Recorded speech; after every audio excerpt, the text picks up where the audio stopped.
Hear me, Melina, quickly, just to make sure Yes. everything's going? Awesome. Thank you so much. And thanks again to everyone for joining us today. It's been really cool to see how much interest has been in this webinar and seeing now approaching almost 150 people here today is really exciting. So thanks so much for coming out.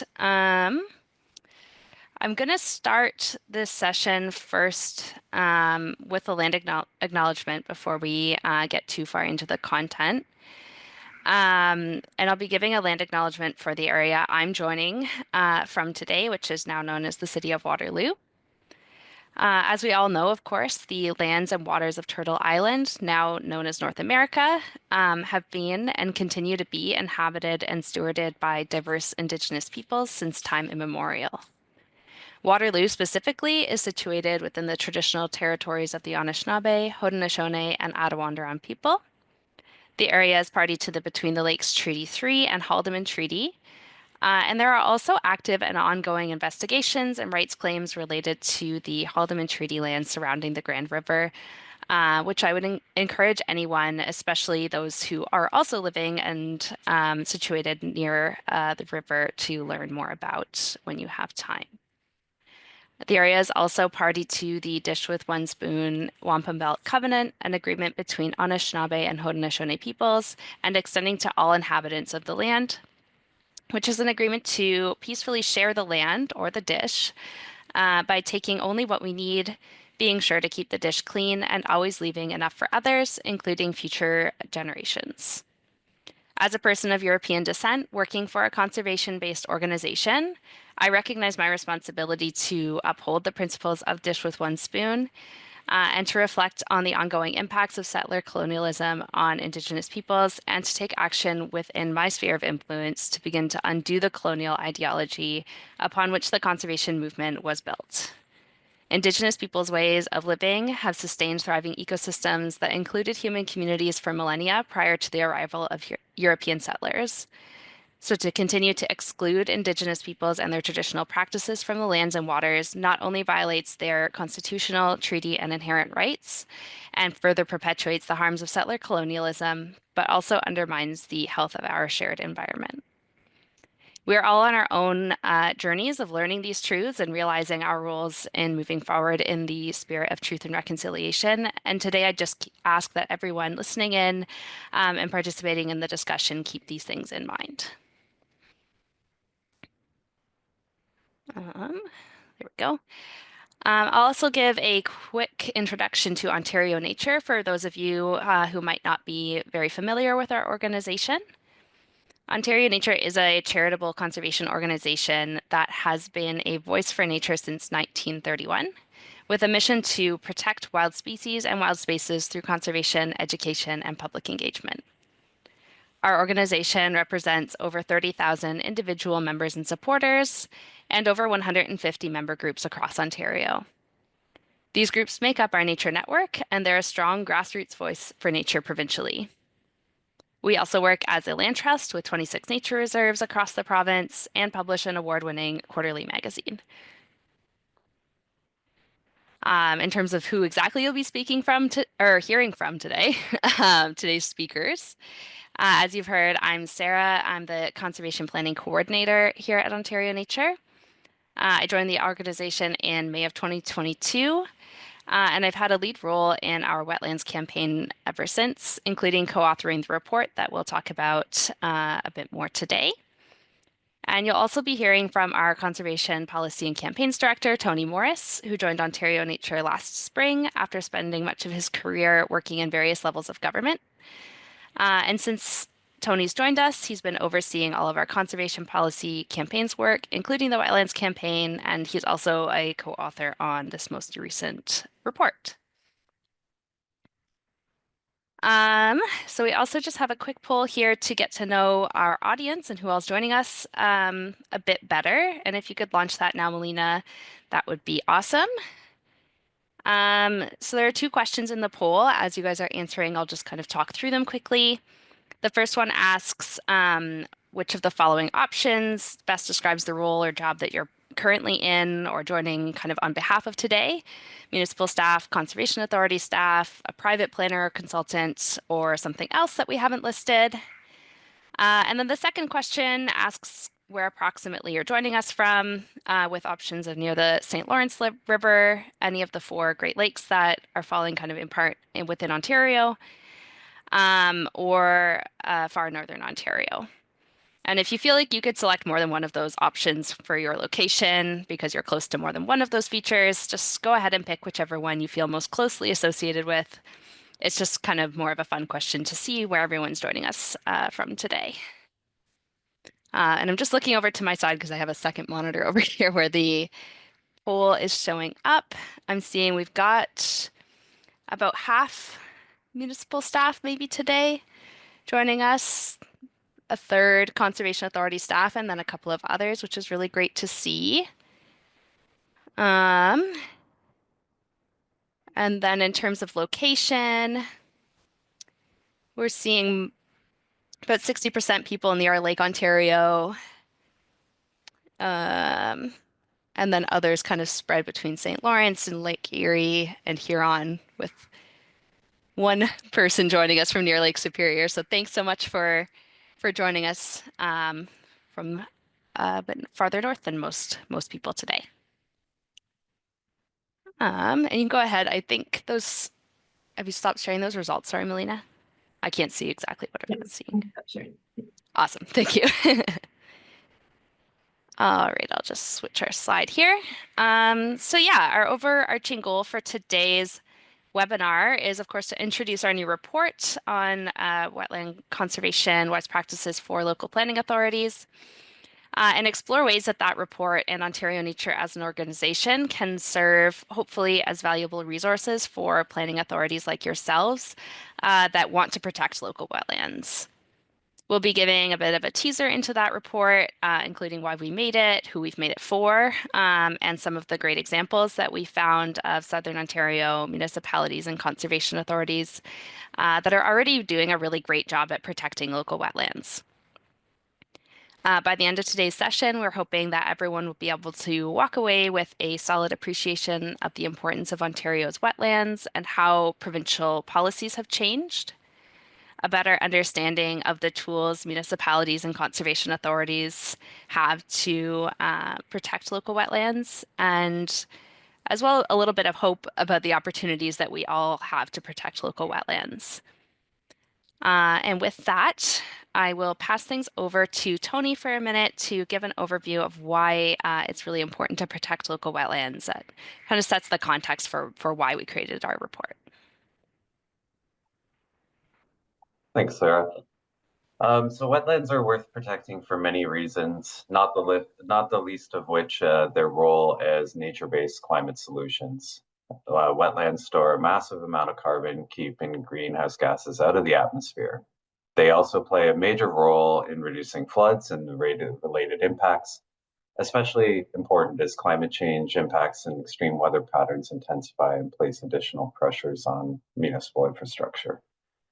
Even wetlands as small as 2 hectares have been found to reduce runoff in an area over 70 times their size. Wetlands also are home to at least 20% of Ontario's species at risk, among many other species. So they're important for the continued survival of these species, especially in the age of interrelated biodiversity and climate crises. Next slide.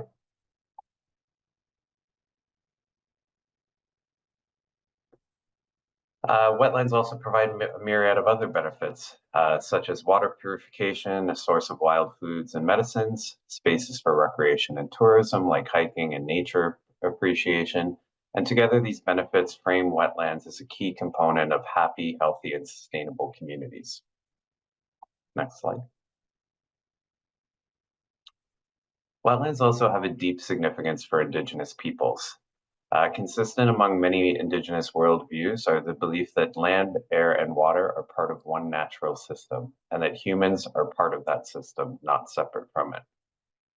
Wetlands represent the very literal intersection of land and water, and have provided Indigenous peoples with important sources of food, supplies, and medicines for millennia. In the report, we worked with Indigenous colleagues to feature stories about Anishinaabe people's relationship with three types of wetland species: Minoman, which is wild rice; Bak Bapeki Mac, black ash, apologies for the bad pronunciation; and Michike, turtles, to shine a bit of a light into Indigenous ways of understanding and valuing wetlands. Next slide. Despite their immense value, wetlands in Ontario are at risk of disappearing. Southern Ontario has already lost over 70% of its wetlands compared to the wetland extent prior to colonization. Primary causes of wetland loss and degradation are development and land conversion, climate change, invasive species, pollution, drainage, and altered hydrology. Unfortunately, losses are very likely accelerating due to recent weakening of provincial wetland protections. Next slide. So provincial protections have been weakened considerably over the last few years. For instance, conservation authorities' mandates have been reduced, including changes that prevent staff from commenting on potential impacts of development on pollution and conservation of land. And then revisions to the official system for identifying and designating provincially significant wetlands have left half of existing significant wetlands at risk. This is through the Ontario Wetland Evaluation System. The housing minister also has broad powers to use ministerial zoning orders to approve developments that harm provincially significant wetlands that are supposed to be protected. And the loss of the growth plan in the Greater Golden Horseshoe has left more wetlands in this already heavily developed region at risk. Suffice to say, provincial policies are failing wetlands across the province right now, and really that wetlands are too important to lose. This is where local leaders and local planning authorities can use various tools to help protect them, not just for the benefit of the ecosystems and the species that inhabited them, but for the benefit of the communities you serve. And now I'll turn it over to Sarah to walk us through the new report.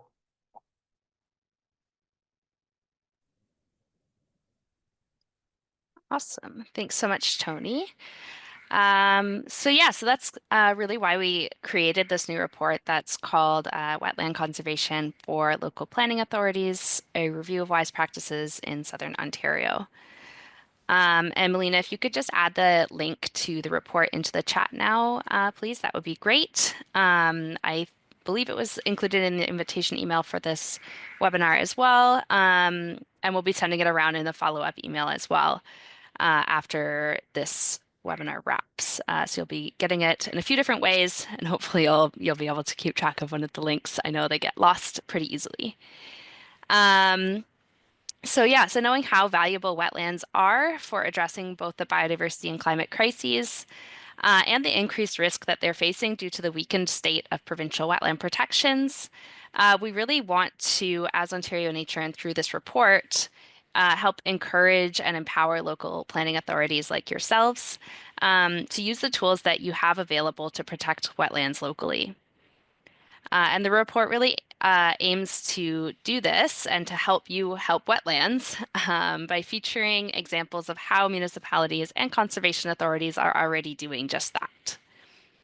We really wanted to show what's possible and what's working with the hope that this will provide inspiration and a strong starting point for other planning authorities to then reflect on their own or your own wetland policies and explore opportunities to potentially strengthen them where there might be some gaps or something that you see as an opportunity. So this report was a big team effort, which was led by Ontario Nature, including Tony and myself, but supported by a bunch of other wonderful people.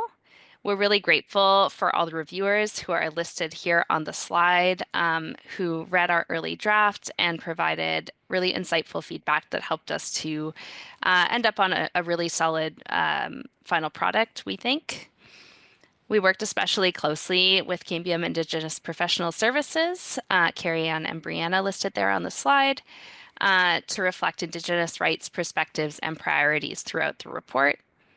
And the knowledge they shared with us for the report is rooted primarily in Anishinaabe and Haudenosaunee cultures. And of course, a huge thank you as well to our funders, the KM Hunter Charitable Foundation and the McLean Foundation, whose generous support of Ontario Nature's Wetlands campaign helped to make this report and webinar possible. I'll also note quickly here that the report uses the term wise practices rather than best practices to better align with the values and principles common among many Indigenous peoples of Turtle Island. This came at the advice of Cambium Indigenous Professional Services, and it's because best incorrectly suggests that there's this clear and static hierarchy of what practices are the best practices with no room for change or contextual nuance, which again is a way of thinking that's aligned more so with Western colonial perspectives. There's a text box on page 2 of the report for anyone who's interested in learning a little more about the reasons for this terminology choice, or I'd be happy to speak to it more in the Q&A if anyone really wants to hear about it now. But at this point, I just wanted to briefly acknowledge that choice in case some people here hadn't seen this terminology before and were kind of wondering why we went with that. Moving a little bit more now into the content, the report is split into 4 main sections. First, we have an overview of the many ways that wetlands are valued and valuable, followed by a summary of recent changes to provincial policy that have left wetlands across Ontario at risk of being damaged or destroyed by development. This includes a timeline of how provincial wetland protections have been weakened in recent years for a bit of a visual representation of where we're at. And these 2 sections really aim to set the stage for why it's so important that local planning authorities are putting policies in place to protect wetlands locally by showing how both incredibly valuable and incredibly threatened these ecosystems are in Ontario. And these sections really capture a lot of what Tony spoke to earlier on, and of course, getting into a bit more detail as well.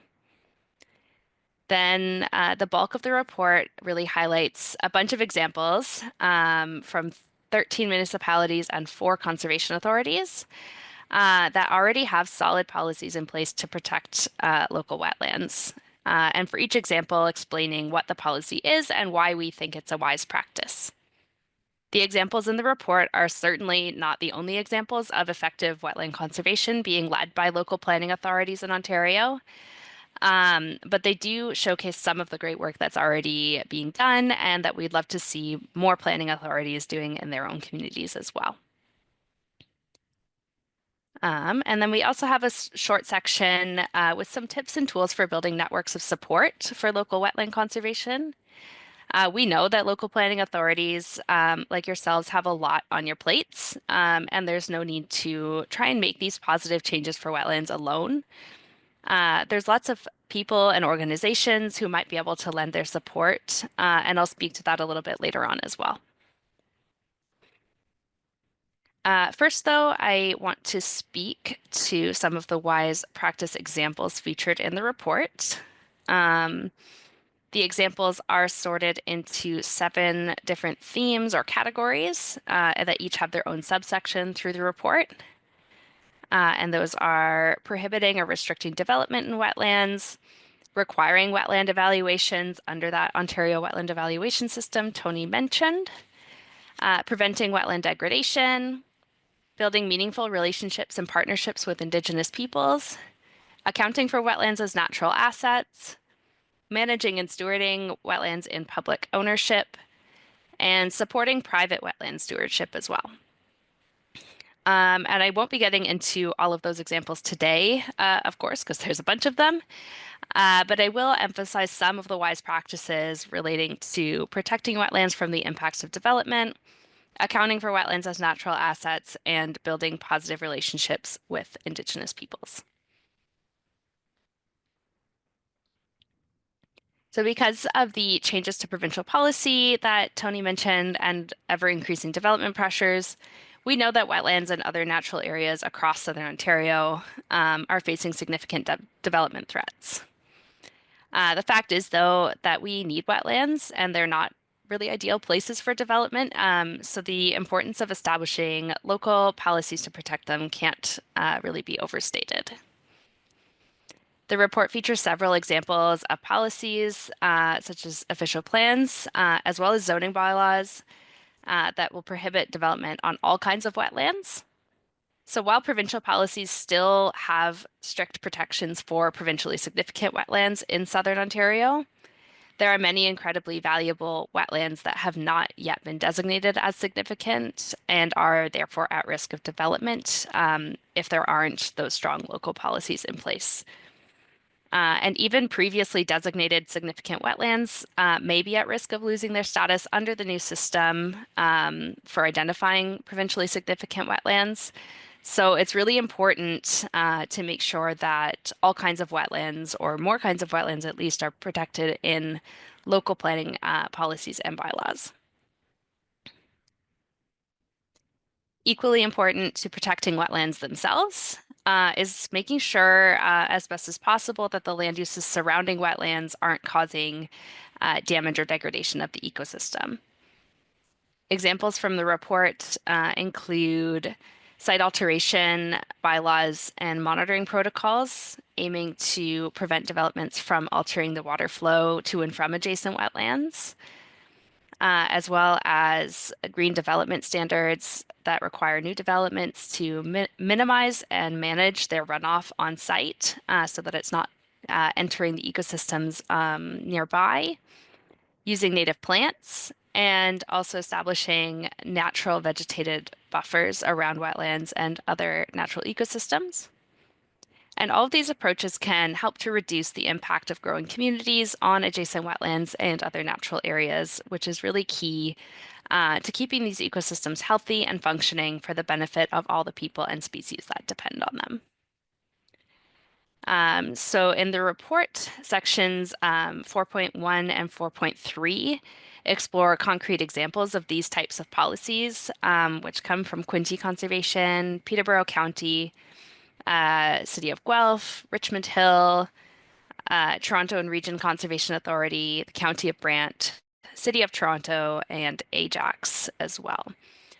So lots of really great examples kind of within this theme. Accounting for wetlands as natural assets can also support their protection.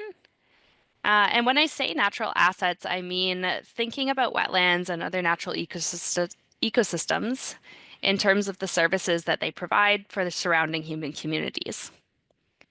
And this is, of course, a very limited view of these ecosystems and their value, but it can be a helpful perspective to consider when making the case to invest in protecting these ecosystems among many competing priorities, as long as we don't lose sight of those less human-centered values as well. We know, as I've said, that local planning authorities have a lot of priorities to balance to be able to support the communities that you serve. And there's no denying the challenges of navigating the housing and cost of living crises, as well as managing and maintaining aging infrastructure. However, action to address these crises and challenges really can't come at the expense of natural ecosystems. Rather, networks of healthy natural ecosystems, including wetlands, are the cornerstone of sustainable and affordable communities. In addition to their intrinsic and less quantifiable values, wetlands provide a lot of measurable benefits to the surrounding communities simply by being on the landscape. For example, their impressive ability to mitigate floods, as Tony mentioned, is a service that's becoming increasingly important as the impacts of climate change intensify. And in this way, wetlands can be considered valuable natural assets that make significant contributions to providing your communities with safe, clean, and enjoyable neighborhoods. And the kind of value of considering wetlands as natural assets is that these benefits and these contributions can be a little bit better accounted for in decision making. better accounting for the services to surrounding communities, we can strengthen the argument for protection, management, and stewardship of local wetlands. And while many planning authorities across Ontario are beginning to incorporate natural assets into their asset inventories and management strategies, only a handful have kind of started to explore the complex values and services provided by local wetlands, and we'd really love to see some more of that as well. So section 4.5 of the report provides more details on how the Lake Simcoe Region Conservation Authority and the City of Guelph have begun accounting for wetlands as natural assets. And there are also a bunch of other organizations exploring and creating resources to guide and support this process, recognizing that kind of quantifying the value of an ecosystem and all the myriad contributions they make isn't always easy. So Melina, if you could just please add some links to the chat there for some of those resources as well, that would be great. And again, I'll also include these links in the follow-up email that you'll receive after this webinar so that they don't disappear when the webinar ends. And last and certainly not least, it's really important to acknowledge the importance of centering reconciliation in conservation and stewardship initiatives for wetlands and all ecosystems. As I mentioned at the beginning, we're all treaty people and we all have an opportunity and responsibility to contribute to reconciliation among peoples, nations, and ecosystems in tangible and meaningful ways. Efforts to protect and conserve natural areas, including wetlands, must also create space for Indigenous leaders to advance the revitalization of their cultures, traditional practices, and reconnection with the land, air, and water, ultimately benefiting not just these communities and peoples, but all life. And again, we're really grateful to have worked with Cambium Indigenous Professional Services to ensure that this is reflected through the report. Municipalities and conservation authorities can contribute to this movement by reflecting on their or your relationships with local Indigenous peoples, including those that live in urban areas, and creating opportunities to build, restore, or strengthen positive relationships and partnerships for the management and stewardship of wetlands or other natural areas. This will, of course, look different for each community based on the specific protocols, priorities, interests, and capacity of the people that you're hoping to work with. And there's no one right answer, but our report features some wise practices from 3 municipalities as a bit of a starting point. Our examples feature municipalities that have committed to implementing their official plan in alignment with Indigenous constitutional and treaty rights, as well as the United Nations Declaration on the Rights of Indigenous Peoples. And featured examples then also include policies that commit to specific actions aligning with those commitments. For example, recognizing and protecting natural areas identified as significant by local Indigenous communities, by incorporating them into natural heritage system, facilitating the transfer of natural areas to Indigenous ownership and stewardship where that's possible and something that the community wants. And also, of course, creating space and financial capacity for Indigenous peoples to really meaningfully participate in land planning and development decisions. Assigning responsibility for the actions to specific departments or offices within the planning authority is another way to really increase transparency and accountability as well, so that good policies and intentions can translate into that meaningful action towards reconciliation among peoples and ecosystems. So these examples come from section 4.4 of the report, and you can check that section out for more on this theme and the examples that come from the County of Brant, City of Toronto, and the Town of Midland. Building on the themes from kind of that last slide and sections of the report around building partnerships with Indigenous peoples, we also provide that short section around emphasizing the opportunity and the importance of collaboration to protect local wetlands. From Indigenous communities and organizations to academic institutions to local naturalist clubs and environmental organizations, to land trusts and rural land stewardship organizations, and then to provincial and national environmental organizations like Ontario Nature. There are a lot of people that may be in your communities who could be well positioned and willing to support efforts to strengthen local wetland conservation policies and practices. So there's no need to try and drive this change forward on your own. And we'd really encourage anyone here to find and work with other local champions for wetlands to really create that most significant positive impact that we can collectively. And this is section 5 of the report that speaks to this idea, including a couple of specific examples and additional resources on how to collaborate with various groups. And I just have one more slide here in the spirit of really working together across groups and organizations before we wrap things up and then have some time for questions. Where Ontario Nature and our report and our expertise really emphasizes how to protect the amazing wetlands that we still have here in Ontario. There's also immense value in working to restore damaged or degraded wetlands, especially considering how many have already been lost.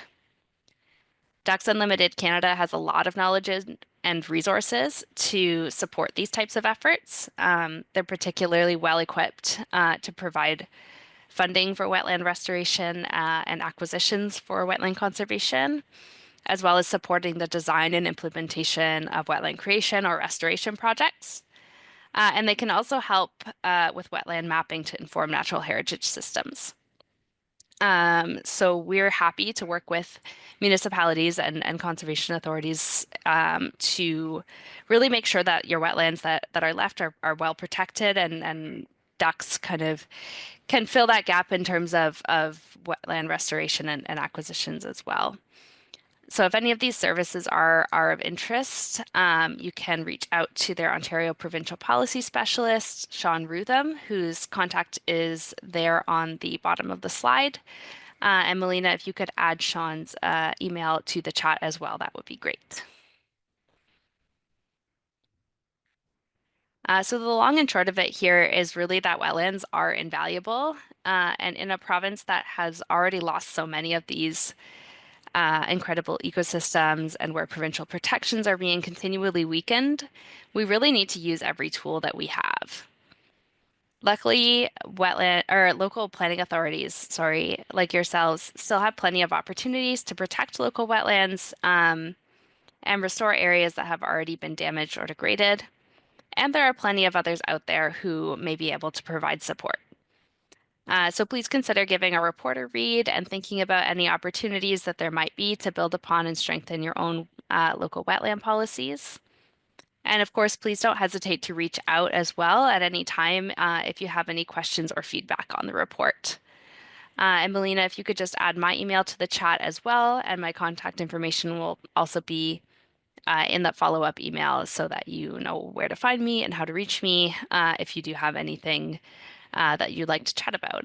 My inbox is always open. So with that, thanks so much again to everyone for coming out this afternoon and listening to our presentation.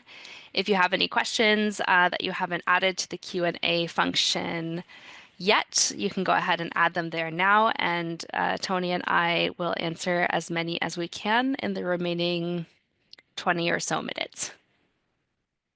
Excellent. Thank you so much, Tony and Sarah, for introducing this excellent report. We invite everybody to add your questions to the Q&A feature.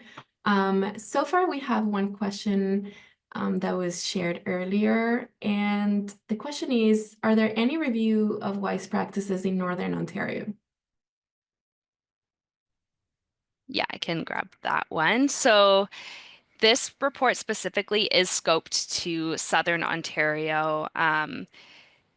It was partially a decision of capacity and making sure that we're kind of keeping a reasonable workload for ourselves, as well as there's in the provincial planning statement, now it's called a bit of a divide in terms of how provincially significant wetlands are protected. They're more strictly protected in Southern Ontario than in Northern Ontario. And so we kind of used that line to decide how we were going to scope this report. So unfortunately, no. In this particular report, there's no examples from Northern Ontario, but I think that some of the policies and kind of examples that are there are still can be applicable or adapted to a Northern Ontario situation as well. Okay, thanks for letting us know. We have another question from Justin, who is asking, Tony said that 50% of wetlands are no longer supported because of new provincial regulations. Can you give a reason what changed to account for this reduction? Yeah, so I mean, it's not necessarily that they've lost protection, it's that basically the growth plan for the Greater Golden Horseshoe had stricter protections for more wetlands than just provincially significant wetlands. And with the removal of the growth plan, we now have a situation where the provincial policy statement only has protections for provincially significant wetlands. So some of the estimates are research that's been out there since is that, that could mean a significant amount of wetlands within the Golden Horseshoe that no longer have formal provincial protections, making it more important for municipalities to use the tools that they have available. Thanks, Tony. I'm seeing more questions coming in. Thanks, everybody. Please use the Q&A feature so that it's easier to keep track of them. We have another question from Doreen, who's asking, what do you consider the geographical area of Southern Ontario?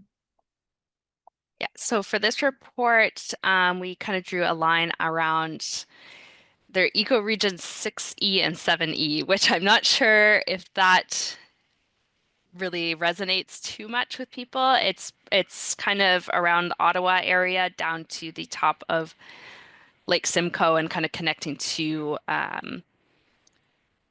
Lake Huron, which is a bit of a like weird wiggly line that goes across the province. I don't know if I can quickly.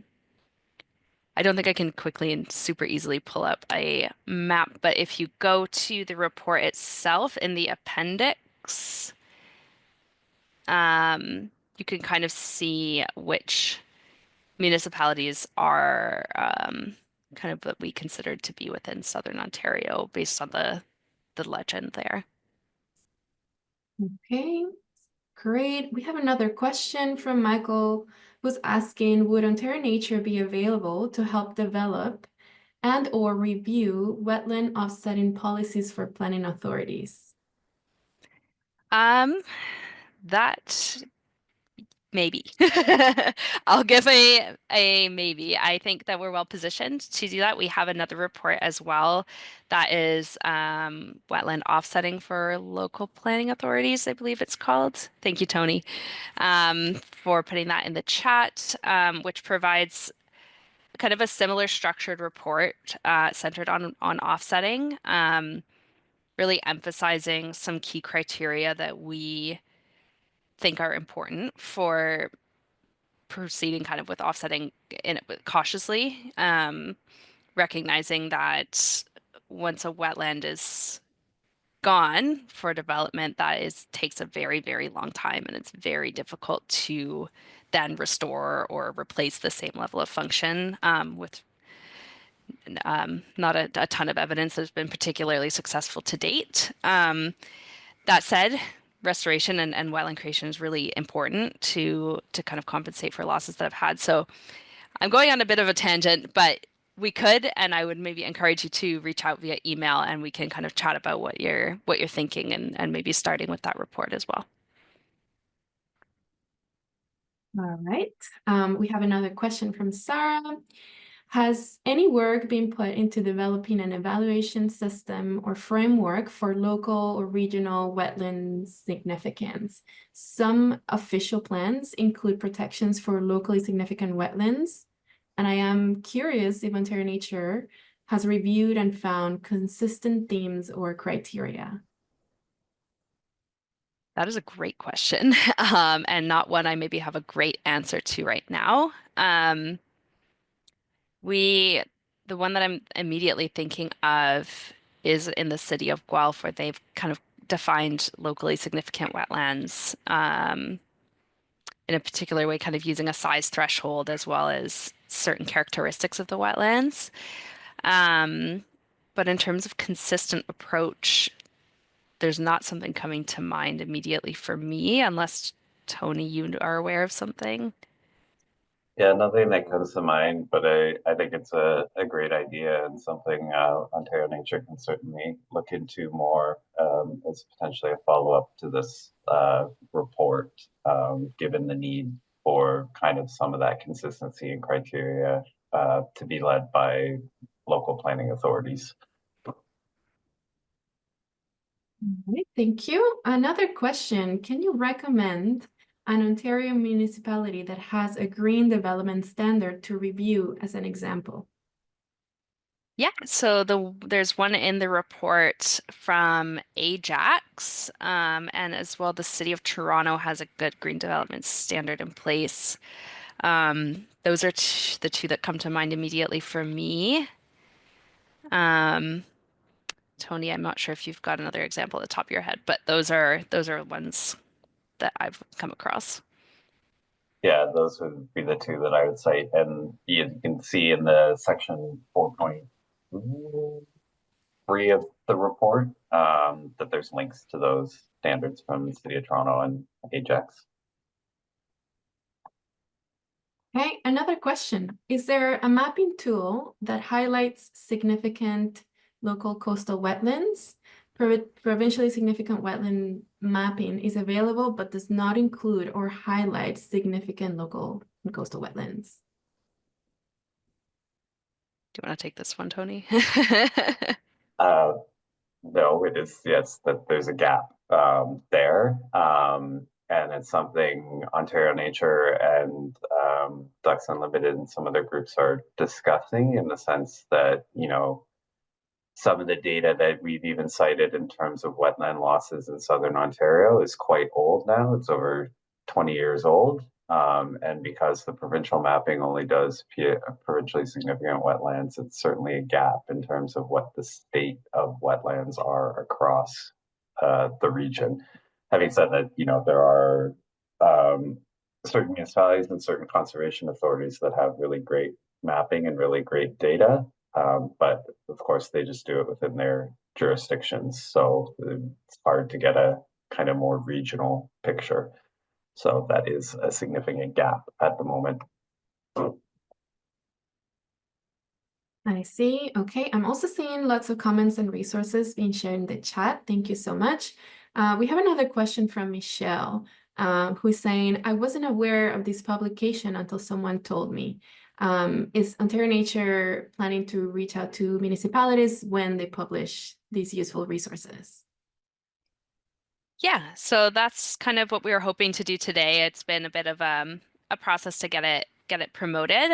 We published it in January, and that's why we were kind of hosting this webinar to really reach our municipal and conservation authority audience, and hoping to continue reaching out and trying to make connections and offer support where we can in the coming year. So we'll continue to try and bring this and encourage anyone here as well, if you're willing and able to share it with others who might be interested that you'll know, to try and get the word out about the report, and then hopefully it'll be helpful. So we really want it to be a practical resource and for people to know about it and be able to use it.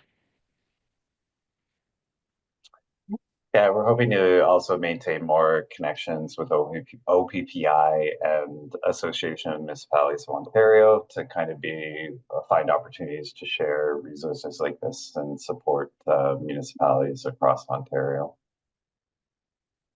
Thanks so much. We have a question from Adriana, who's asking, has Ontario Nature completed a similar exercise regarding the loss of woodlands across southern Ontario and how planning authorities or municipalities have added in policies to prevent the net loss of both wetlands and woodlands? That's a great question. We haven't done that at this point. We've kind of focused in on wetlands a little bit lately. but that's an interesting point to raise, and definitely there are like kind of similar ways of thinking about wetlands that could be thought about woodlands and making sure that all kinds of natural ecosystems are protected at the local level, if that answers mostly.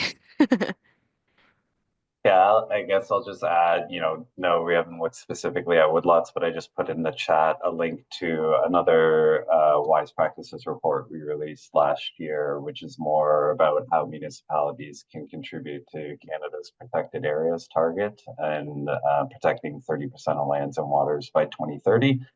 So, that report doesn't necessarily distinguish between types of habitats, but it's more so about looking at protecting natural areas at a wider scale to meet biodiversity and conservation objectives. Great, thanks so much.